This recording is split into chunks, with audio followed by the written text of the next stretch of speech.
Hello বন্ধুরা, কেমন আছো তোমরা সবাই? আশা করি ভালো আছো, আমিও ভালো আছি। দেখো, আজকে আমি ঘরে থাকা সাধারণ কয়টা উপকরণ দিয়ে সুন্দর একটা নাস্তা রেডি করে ফেলবো। নাস্তাটার জন্য লাগবে আমার একটু সুজি। সুজির পরিমাণটা তুমি যেই পরিমাণে সুজি নেবে সেই পরিমাণেই জল দিয়ে ভিজিয়ে রাখবে। আর লাগবে একটা আলু। আলুটাকে সুন্দর করে ছুলে ধুয়ে আমি গ্রেট করে নিয়েছি। তার মধ্যে একটু হলুদ দিয়ে আমি সুন্দর মেখে নিয়েছি। তারপরে দেখো সেই সুজিটাও এদিকে ভিজে গেছে সুন্দর হয়ে, তার মধ্যে দিয়ে দিয়েছি গ্রেট আলুটা, একটু ধনে কুচি, লঙ্কা কুচি আর সাদা জিরে সব কিছু একসঙ্গে মিশিয়ে নিয়েছি। তার মধ্যে চিলি ফ্লেক্স থাকলে খুব ভালো হয়, আমার কাছে ছিল না, ওই জন্য আমি শুকনো খোলায় শুকনো লঙ্কা ভেজে একটু হাতে ম্যাশ করে নিয়েছি। সবশেষে দিয়ে দিয়েছি দেখো একটু লেবুর রস।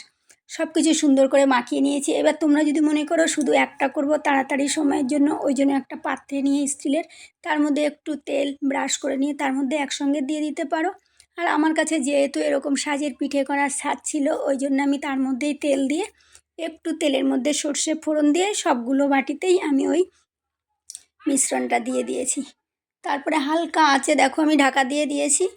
খুব সুন্দর ফুলে উঠেছে, দেখো কত সুন্দর হয়েছে। দেখো হালকা একটু হলুদও তোমরা দিও কালারের জন্য, আমিও দিয়েছি, সেটা বলতে ভুলে গেছিলাম। তারপরে যদি মনে করো তোমরা নিজেরা বাড়িতে চাটনি করে খাবে, যেরকম ওই হয় না যে একটুখানি ধনে পাতার চাটনি এটা সেটা করে খেলে অনেক ভাল লাগে, আমার কাছে সময় ছিল না, ওই জন্য দেখো আমি সস দিয়েই খেয়েছি।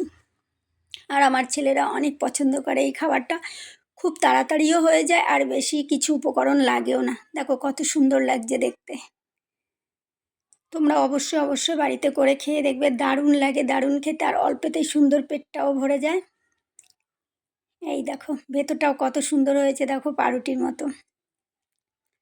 আর এই রেসিপিটা ভালো লাগলে অবশ্যই লাইক কমেন্ট শেয়ার দিয়ে পাশে থেকো। চলে আসবো নতুন কোনো ভিডিও নিয়ে। টাটা।